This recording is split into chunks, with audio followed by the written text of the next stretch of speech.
This is the IELTS listening test. You will hear a number of different recordings and you will have to answer questions on what you hear. There will be time for you to read the instructions and questions, and you will have a chance to check your work. All the recordings will be played once only. The test is in 4 parts. At the end of the test, you will be given 10 minutes to transfer your answers to the answer sheet. You will hear a tourist asking about cruises round the harbour. First, look at questions 1 to 7.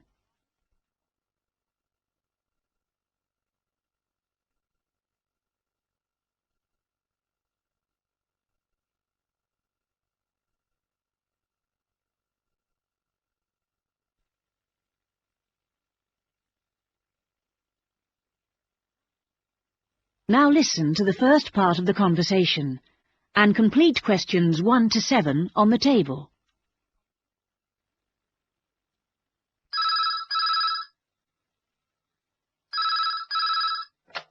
Good morning, Blue Harbour Cruises. How can I help you? Oh, good morning. Can you tell me something about the different cruises you run? Well, we run 3 cruises every day, each offering something slightly different. Oh, let me just get a pencil so I can make a note of this. Right. Firstly, there's the Highlight Cruise, then we do the Noon Cruise, and we also have our Coffee Cruise. Could you tell me a bit about them? When they leave, how often, that sort of thing? Well, the Highlight Cruise is $16 per person, and that leaves at 9:30 every morning and takes 2 hours to go around the harbour. Right, 9:30. And do you get coffee or refreshments? No, but there's a kiosk on board where you can buy drinks and snacks, and we do provide everyone with a free souvenir postcard. Right.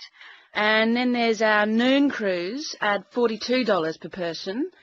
This is more expensive, but of course it takes longer, and for that price you get a 3-course lunch. Oh, that sounds good. And what about the last one? That's the Coffee Cruise. Well, that's $25 each. It takes 2.5 hours. When does that leave? At 2:15 daily? And presumably the coffee is included? Yes, and sandwiches are served free of charge. Now you have some time to look at questions 8 to 10.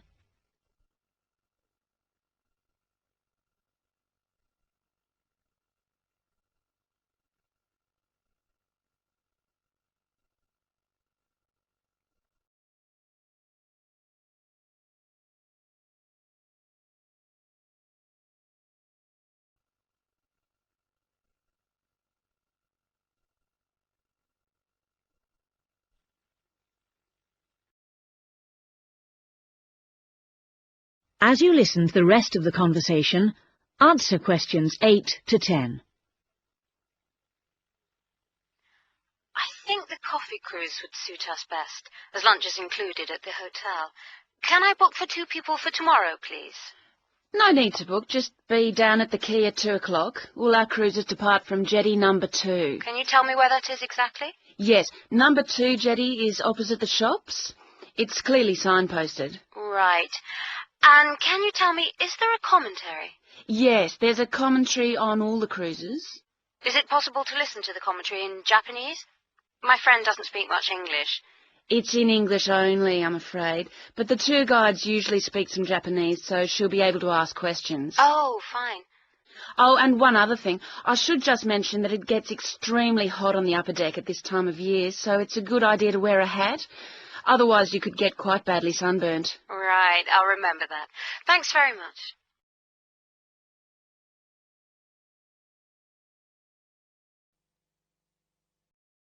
That is the end of part 1. You now have half a minute to check your answers.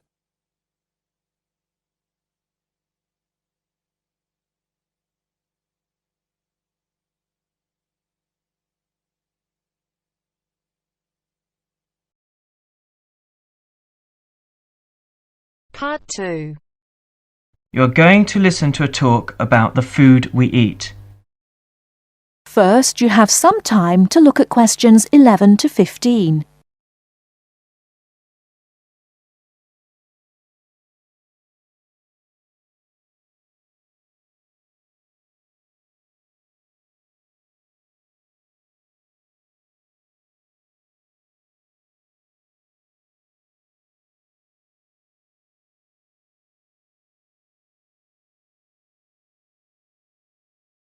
Now, listen carefully and answer questions 11 to 15.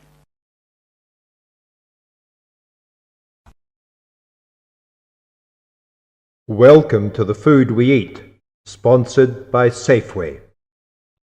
Increasingly, we know more about the effects of our eating habits and lifestyles on our health.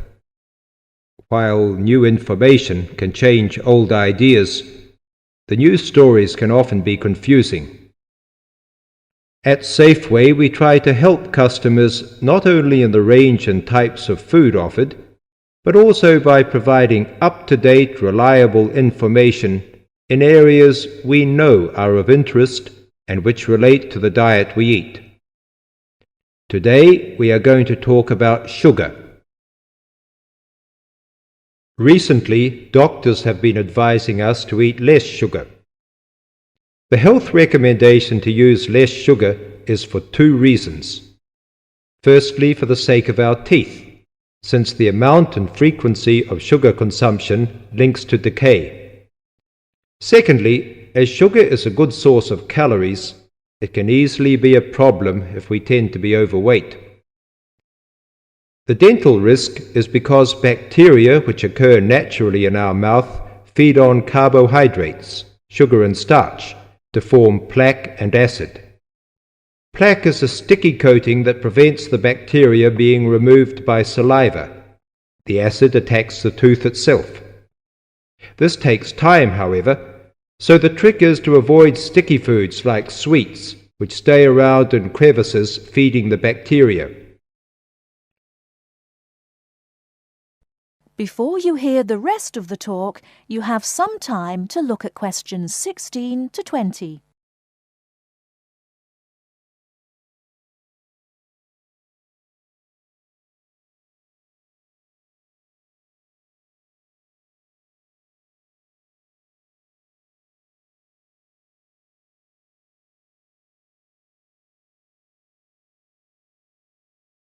Now listen and answer questions 16 to 20. Regular brushing, preferably with a fluoride toothpaste, helps remove particles and resist acid. The worst thing you can do is nibble sweet things between meals. It puts your teeth under constant attack. A sweet tooth develops gradually, and you might be surprised at how you can steadily unlearn the taste, taking in fewer calories and saving your teeth. Here's some ways. A. Gradually cut down the sugar in tea and coffee till you can stop altogether or switch to sweeteners. B. Choose snacks with a lower sugar content. Fresh fruit, raw vegetables, crackers, milk or low-fat natural yogurt. Remember, some fruits like raisins have lots of sugar. C. Look for reduced sugar alternatives. There are more and more around, from diet drinks to yogurts, even jams and sauces. D. Try gradually to cut back on the sugar you use in cooking, especially in baking. That is the end of part 2. You now have half a minute to check your answers.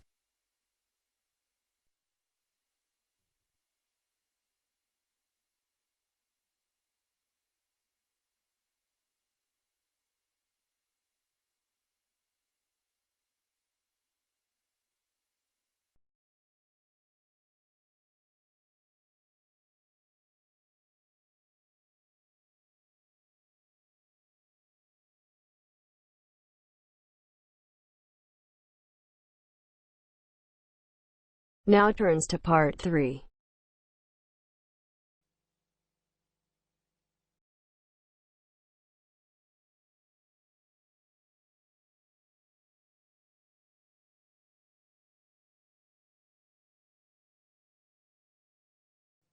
You will hear two university students, Phil and Stella, talking to their tutor about their research project. First, you have some time to look at questions 21 to 27 on pages 69 and 70.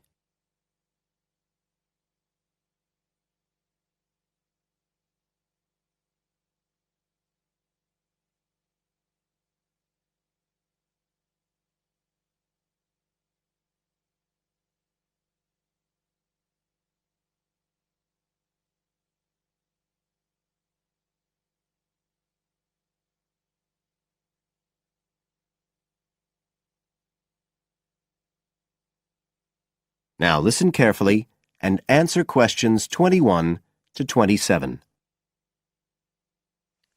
Come in. Ah, yes, Stella.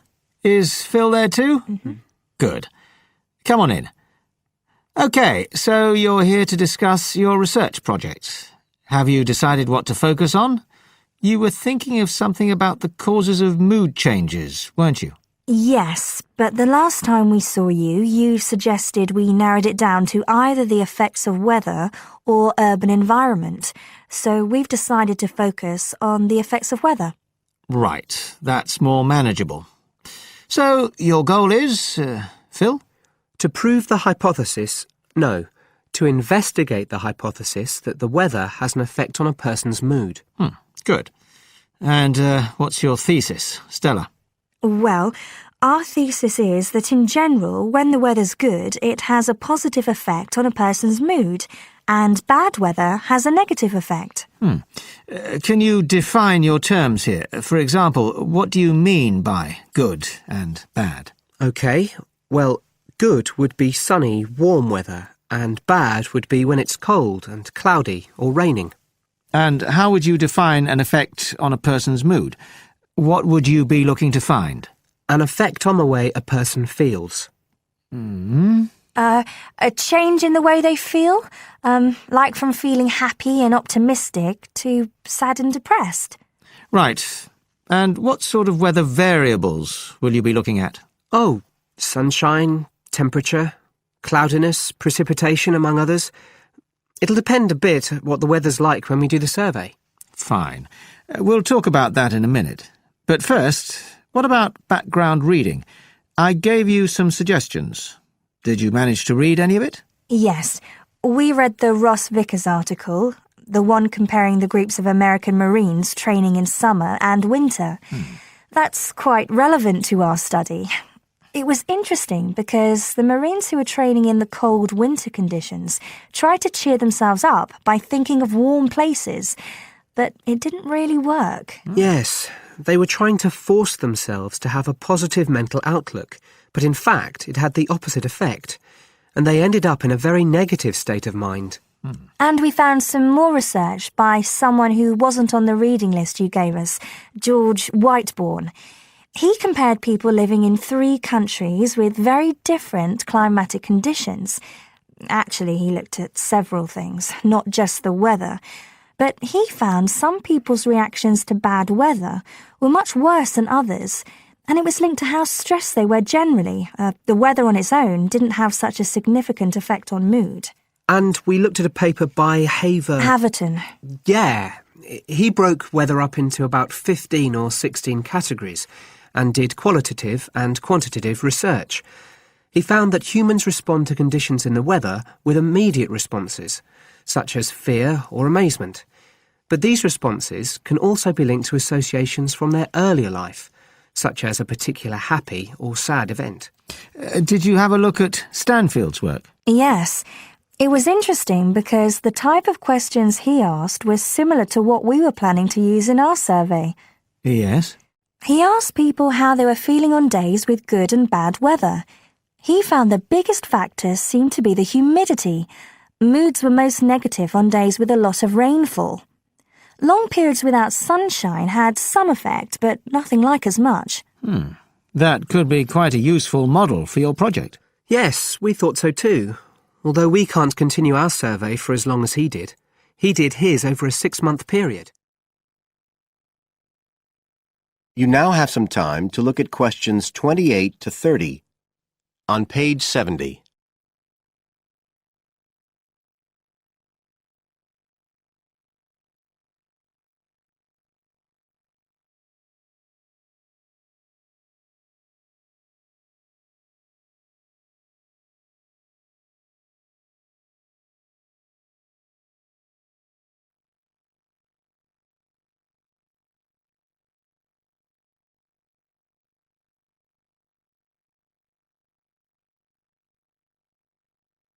Now listen and answer questions 28 to 30. Right. Well, you've made quite a good start. So, where are you going from here? Well, We've already made the questionnaire we're going to use for the survey. It's quite short, just 8 questions. We're aiming to survey 20 people over a period of 3 months from October to December. We can't specify the actual dates yet because it depends on the weather. We want to do the survey on days with a range of different weather conditions.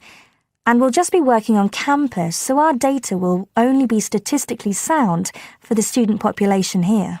That's okay. Have you thought how you'll determine what will constitute each aspect of weather, and how many you're looking at? We decided on 4. The amount of sunshine, cloudiness, temperature and precipitation. We thought we might use the internet to get data on weather conditions on the days we do the survey, but we haven't found the information we need, so we might have to measure it ourselves. We'll see. Then we've got to analyse the results, and we'll do that using a spreadsheet, giving numeric values to answers. And then, of course, we have to present our findings to the class, and we want to make it quite an interactive session. We want to involve the class in some way in the presentation, maybe by trying to create different climatic conditions in the classroom, but we're still thinking about it. I see. Well, that sounds as if you're on the right lines. Now, what I'd suggest that you think about, in addition to the work you... That is the end of part 3. You now have half a minute to check your answers.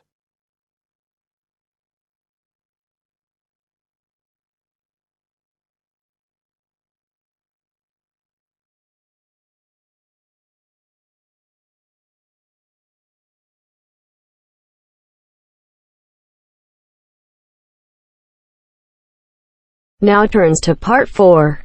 Part 4. You'll hear an introduction about the tutorial courses of the physics school. First, you have some time to look at questions 31 to 40.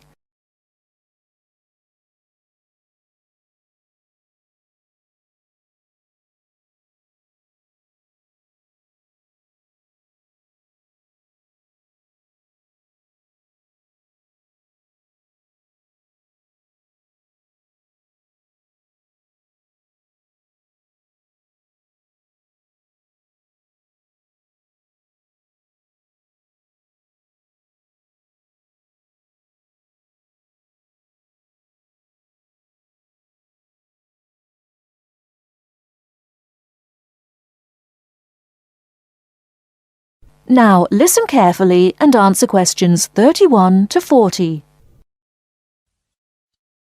Welcome to Orientation Week. This is the Physics School session, and we'll welcome Professor Smith, the head of the school, to introduce you to the tutorial system. Welcome, Professor Smith.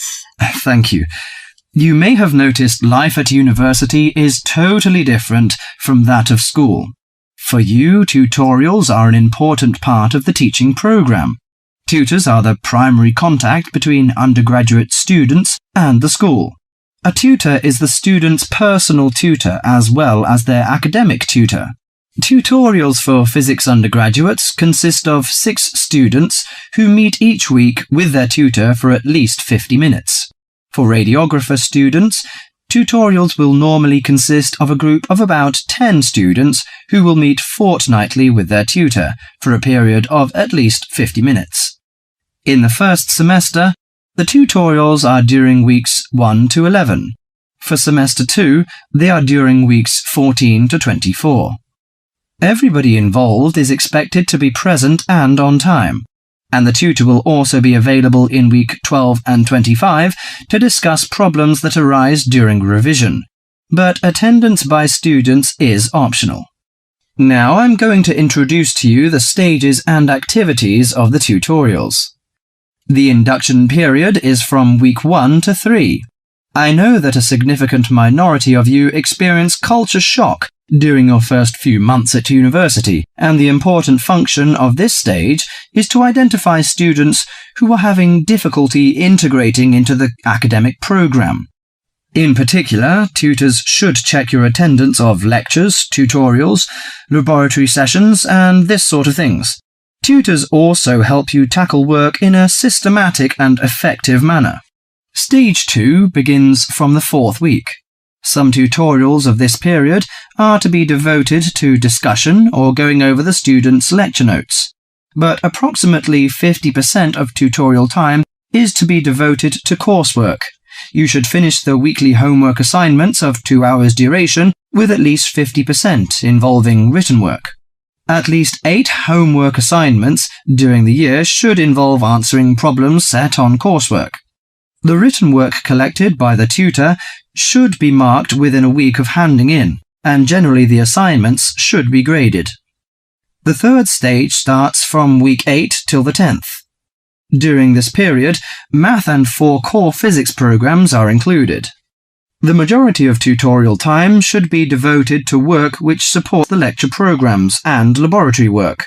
At least 60% of homework assignments should involve written work. The assignment may involve writing an account of or notes on a specified range of topics. The written work should also be marked and graded. Short oral presentations by students should be included. They are possibly on general physics topics or essays. The last week's personal development planning is a structured and supported process. The primary objective for PDP is to help you to become more independent and confident, self-directed learners and encourage a positive attitude to learning throughout life. It is undertaken by yourselves to reflect upon their own learning, performance and achievement, and to plan for their personal, educational and career development. Finally, if without evidence of good reason you miss more than 2 sessions during a semester, or if the tutor is not satisfied with your progress, the matter must be immediately referred to the program director, who will normally issue formal warning, verbal and written. This will inform you that your place at university is under threat of withdrawal if no improvement is made. That is the end of part 4.